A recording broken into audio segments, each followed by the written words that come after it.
You know, the word hope, it can feel a little worn sometimes, can't it? Almost like a cliche. It can, yeah. But if you think back to the late 2000s, there was this one figure who just electrified the world, really. Barack Obama. Exactly. He made that single word, hope, feel genuinely powerful, like a real force for change. And that's who we're diving into today. Barack Obama, the 44th U.S. president. Yeah? Obviously a huge figure. The first African-American president, a massive historical moment. Absolutely. And we're going to be drawing from excerpts from a source titled simply Barack Obama. Okay.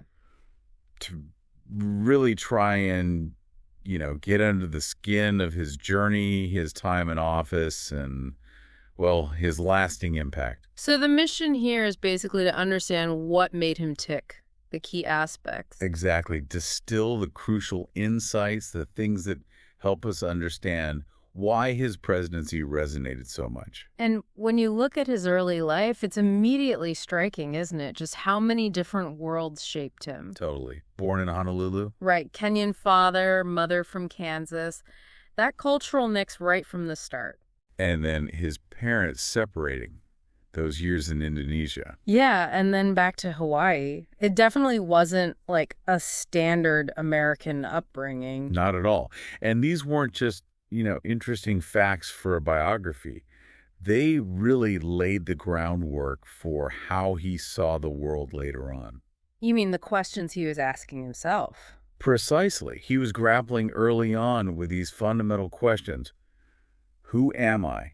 Where do I belong? What can I do to make things better? Yeah, and what does it mean to be American? What does it mean to be Black? Big questions. They're universal, sure, but his specific journey gave them a real intensity, I guess. It did. And you see this process of self-discovery playing out. He goes to Occidental College, then Columbia. Getting that academic grounding. Right.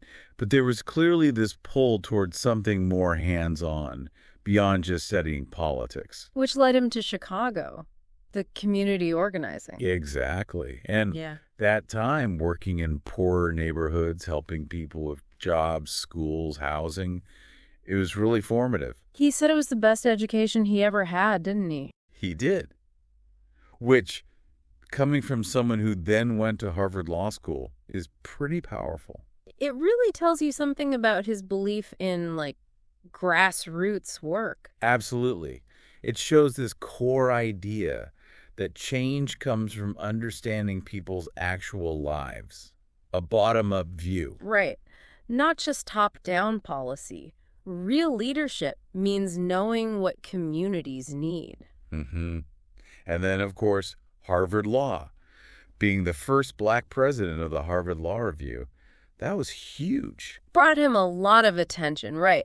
Because that review is incredibly prestigious. Oh, massively. It signals exceptional legal talent, leadership potential, a big deal in the legal world. And then he comes back to Chicago. Civil rights lawyer, law professor. And that's where Michelle Robinson enters the picture. His mentor at the law firm, initially. Yeah, which is a great story in itself. But obviously that professional start turned into something much deeper. Marriage, family. And that personal foundation, Michelle, seems like it was just crucial for everything that came next. You get that sense, definitely. Especially navigating the political world. From the Illinois State Senate, then the U.S. Senate. A steady climb. Leading up to that 2008 presidential run. And that message, yes, we can. Wow. It wasn't just a slogan. No, it tapped into a real feeling, didn't it? A desire for something different, for possibility. And the inauguration, January 20th, 2009, what a moment. Incredible. Standing there on the Capitol steps. Mm-hmm. It was freezing cold, apparently. Right. But the feeling was just warmth and excitement, wasn't it? You could feel the history. Palpable. And using Lincoln's Bible for the oath.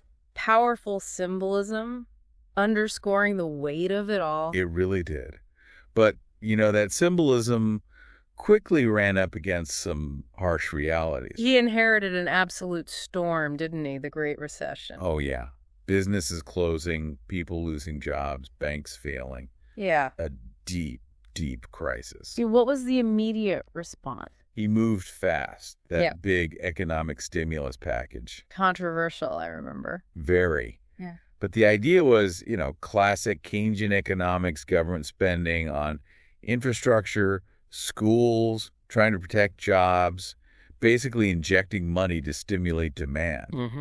Right. Trying to stop the bleeding and rebuild. But yeah, lots of debate about whether it worked or the scale of it. Always is, with policies that big. And at the same time, he's tackling healthcare. Another huge, long-standing issue. Millions uninsured, costs soaring. Exactly. Which led to the Affordable Care Act, or Obamacare, passed in 2010. The goal being to get more people insured. Primarily, yes. Yeah. And also trying to control costs, ensure preventative care.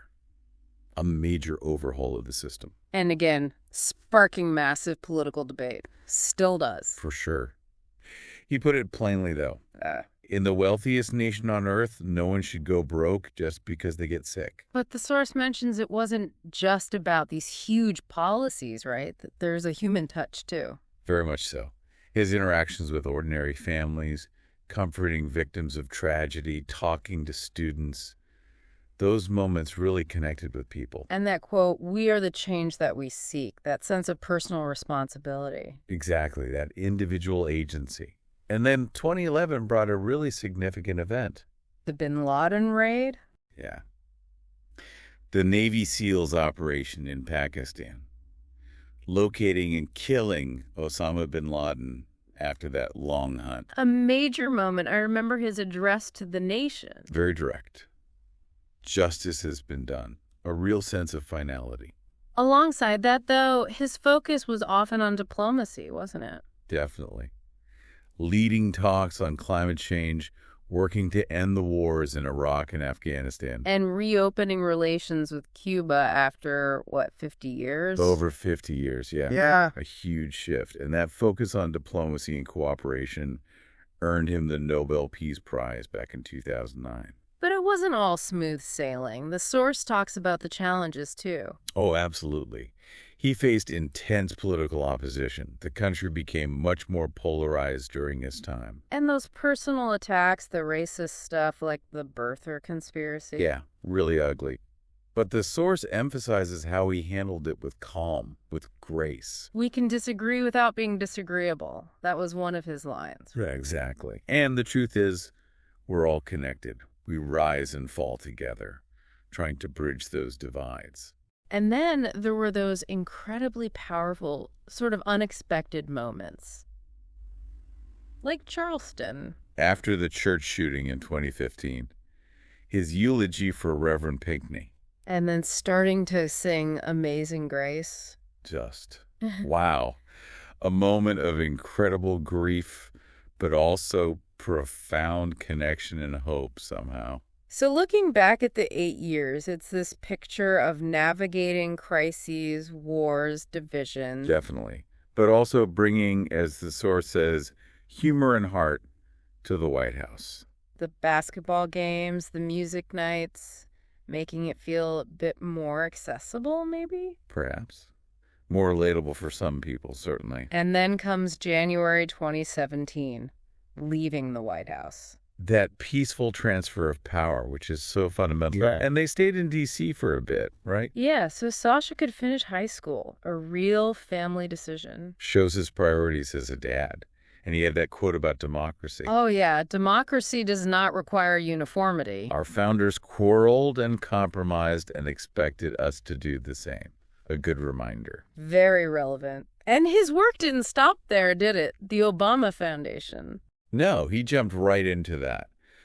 The mission is all about inspiring and connecting people, especially young leaders, to make change in their communities. Through things like the Obama Leaders Program, the Scholars Program. Exactly. Really focused on fostering the next generation. His line, "The best way to not feel hopeless is to get up and do something," Kind of sums up the foundation's ethos.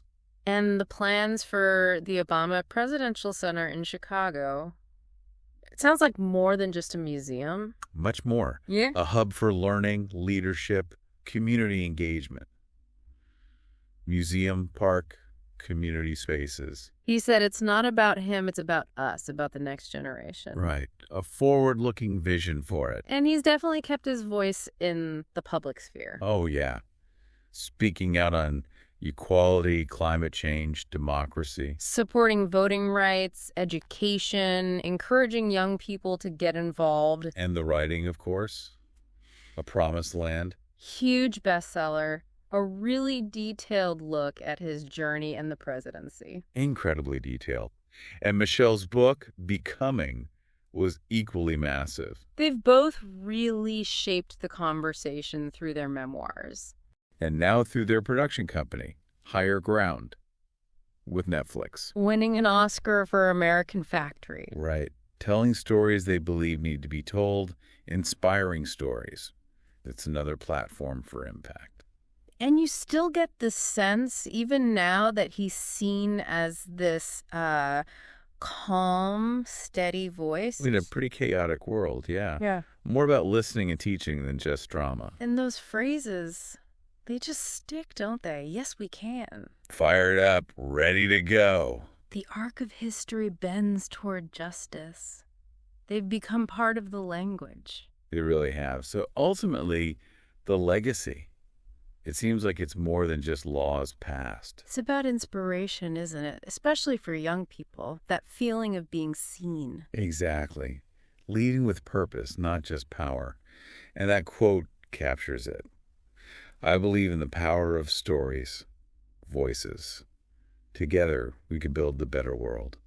So if you pull out the lessons, what jumps out? Well, your background doesn't define your future. That's a big one. Asking questions makes you stronger. Kindness isn't weakness. Hope isn't naive. It's active. And dreaming big plus hard work can actually change things. Absolutely.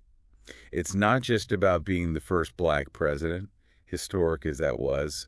It's how he led with vision, compassion, heart. Which brings us maybe to the personal side again, to Michelle. Understanding him means understanding that relationship. Definitely. The source digs into that love story, starts at the law firm, she's his mentor. And she wasn't keen initially, right, on dating him. Apparently not, which makes it more relatable somehow. Totally. And that first date, Art Institute, ice cream, sounds pretty normal. Simple, yeah. But Michelle said, that day I knew he was different. Something clicked. And the foundation seems to be just deep conversations, shared dreams, respect. Mutual respect, yeah. He admired her strength, her integrity. Yeah. She admired his calm, his love for people. And she really backed him, didn't she? When he chose community organizing, then politics. Seems like unwavering support. They married in '92, faced the usual challenges. Student loans, busy careers. Right, but they worked as a team. Yeah. Michelle apparently said, we were very different. I was practical. He was a dreamer. But we grew stronger together. That's a great insight into their dynamic. It is. And as he rose politically, she was under this intense spotlight, especially during the campaign. The scrutiny must have been immense. Unimaginable. But she handled it with such strength. And that phrase, when they go low, we go high, became iconic. Totally. And as First Lady, she really defined her own role, didn't she? Yeah, the childhood obesity campaign, supporting military families, education, inspiring girls. Made a huge impact. And Barack always acknowledges her importance. She's my rock. He calls her the most honest, thoughtful person he knows. And the source emphasizes, it's not a fairy tale, it's real. Built on trust, effort, respect. Still a team now, right? After the White House. Absolutely. Writing books, the production company, advocating for causes, still supporting each other. So the lesson from their story is, it's about growth, teamwork, Patience, teamwork, deep friendship. Growing together, not being perfect. Which must have been crucial for raising kids in the White House. Talk about a unique challenge. Seriously, imagine growing up there. All those rooms, the security. Your dad's the president. Crazy. But the source highlights how committed they were to keeping things, well, normal. As normal as possible, yeah. Love, discipline, good values. Sasha was 7, Malia was 10 when he took office. Such key ages. Right. And remember the promise of a puppy. Bo. Oh, yeah. That felt like such a symbol of trying to keep childhood normal. And they had rules, even in the White House. Making beds, homework, chores. Michelle said, not with me as their mother, when asked if they were spoiled. Ah, yeah, you believe it. And Barack made a real effort to be present, didn't he? Breakfast with them, reading, homework help, Mm-hmm. amidst everything else. And Michelle was super involved. School events, routines, making sure they had sleepovers, normal kid stuff. She wanted them to be confident, independent, and kind. Good goals for any parent. They went to a private school in D.C., finding that balance between security and real friendships. And they were very protective of their privacy from the media. Understandably. Michelle said their biggest job was raising decent, smart, and compassionate young women. And watching them grow up, they certainly seem to have become that. Graceful, confident young women. And that family bond looks really strong still. Traveling together, supporting each other.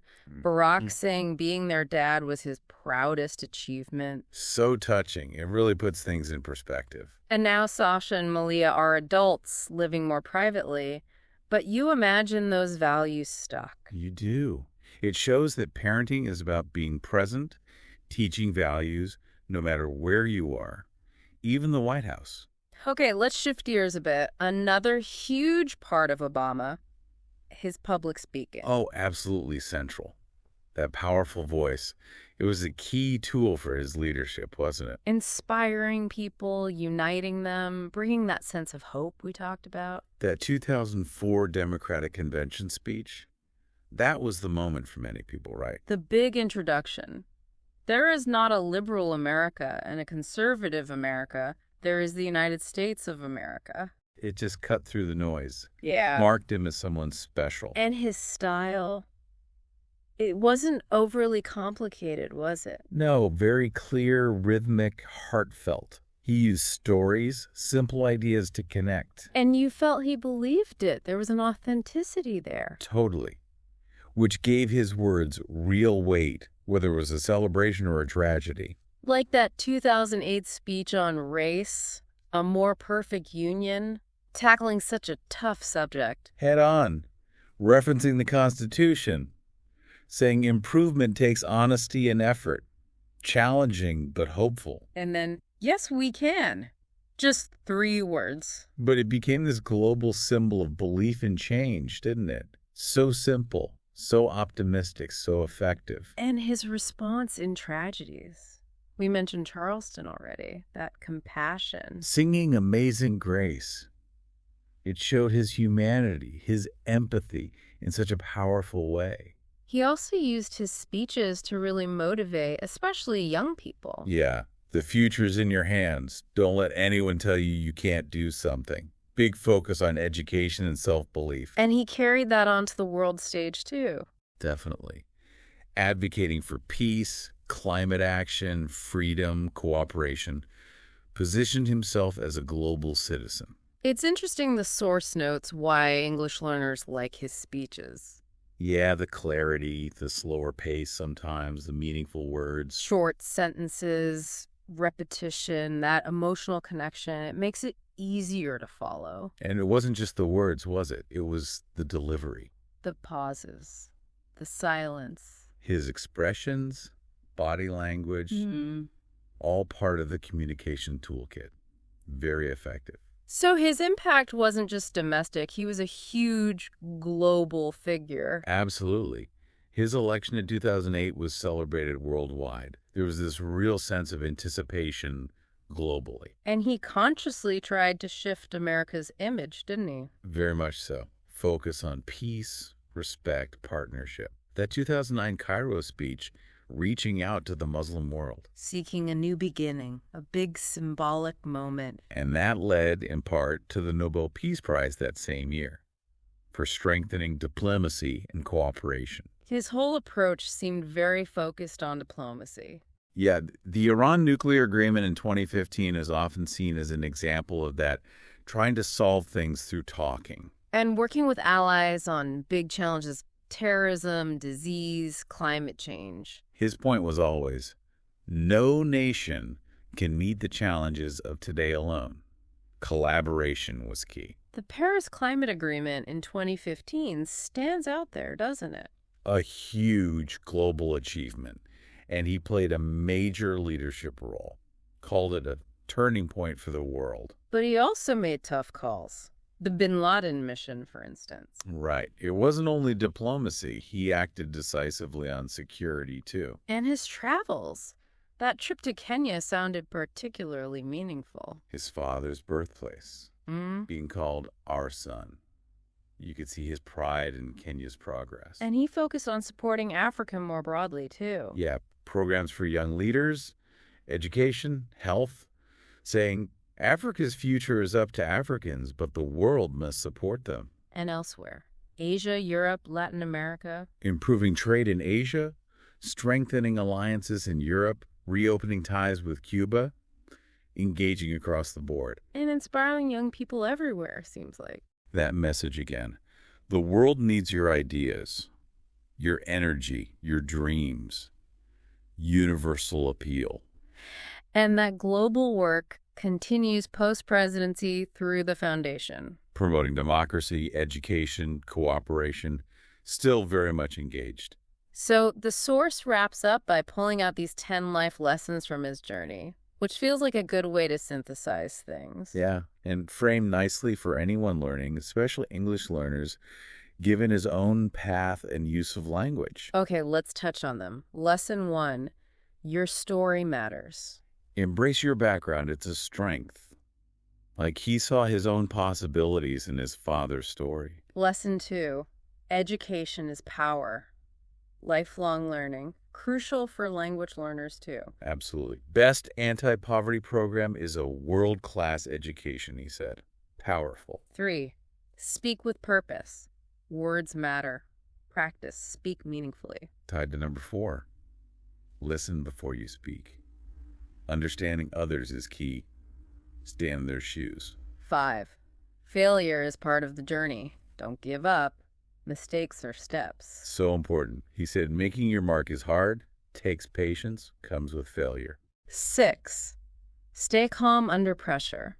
Good advice for life and for speaking a new language. Definitely. 7, hope is a superpower.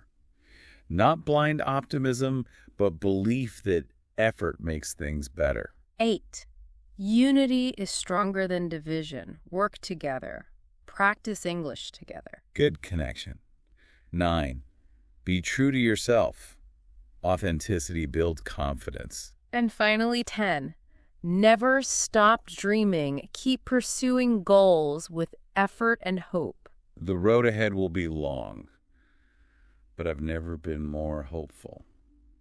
A fitting sentiment. So wrapping up this deep dive, we've covered a lot. His journey, leadership, the challenges, the lessons. It's a remarkable story, however you look at it. And for you listening, especially if English is your journey right now, hopefully there's real encouragement here. Yeah, his experiences speak to perseverance, the power of communication, what one person can achieve. We've seen leadership, kindness, hope, recurring themes. Absolutely. It's a story worth reflecting on. So keep learning, keep exploring. Think about his impact, these lessons, how they might connect with your own life. And we'll leave you with those powerful words from Obama himself. Change will not come if we wait for some other person or some other time. We are the ones we've been waiting for. We are the change that we seek. Couldn't say it better. And to that, yes, we can. Yes, you can.